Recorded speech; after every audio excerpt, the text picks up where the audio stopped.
Bago pa lang sa pwesto pero sinalubong na ng kaliwat kanang issue si bagong Presidential Communications Office Secretary Jay Ruiz. Hindi raw tuloy maiwasang mangamba siya para sa kanilang kaligtasan. Para bigyan ng mukha ang balita, Mobile Journal Julie Baiza. Should be a moment of joy and honor for my family. This shouldn't be a moment of shame. No, it's the other way around. I was called to serve and I answered that call.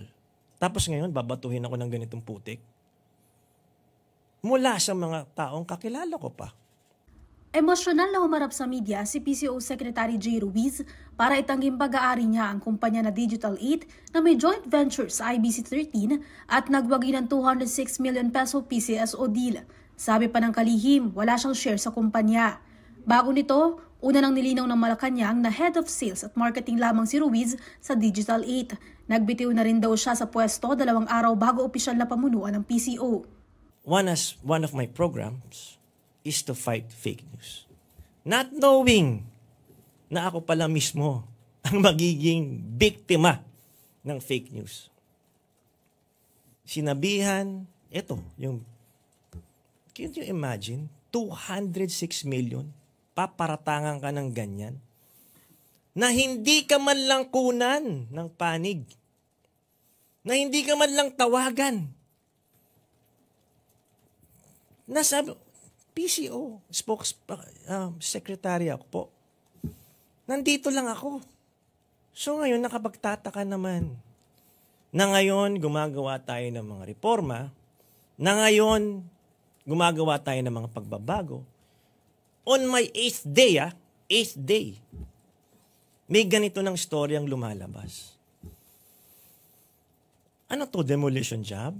May ideya na rin daw ang kalihim sa mga posibleng dahilan ng paglalabas ng ulat laban sa kanya, lalo't marami nakaambang balasahan sa ahensya. Iginit pa ni Ruiz na pinili niyang magsalita dahil naaapektuhan na ang kanyang pamilya. Nangangamba rin daw siya sa seguridad ng mga ito. Recently, may mga kidnappings, di ba? May mga anak ako na wala namang bodyguard yan. Sasabihin nyo, may 200 million, 206 million na kinita dito. Wala naman. So naging target pa ngayon kami ng mga masasamang loob. Huwag naman ganun. Isang tawag lang naman ako eh. Sa kabila ng mga nangyari, nilinaw naman ni Ruiz na wala siyang naging pagsisisi sa pagtanggap sa bagong posisyon. Handa naman daw siya sa mga posibleng kaharapin kasabay nito. Nilinaw din ng kalihim ang naging pahayag ni Palace Press Officer at Undersecretary Claire Castro nang pumutok ang issue sa PCSO deal. Sabi kasi ni Castro, magdadivest na si Secretary Ruiz. Pero paglilinaw ng kalihim, I have another company na magdadivest ako. It's a political management firm na doon malamang may conflict of interest, kaya doon ako magdadivest. Mobile Journal Julie Baiza po, hatid ang mukha ng balita.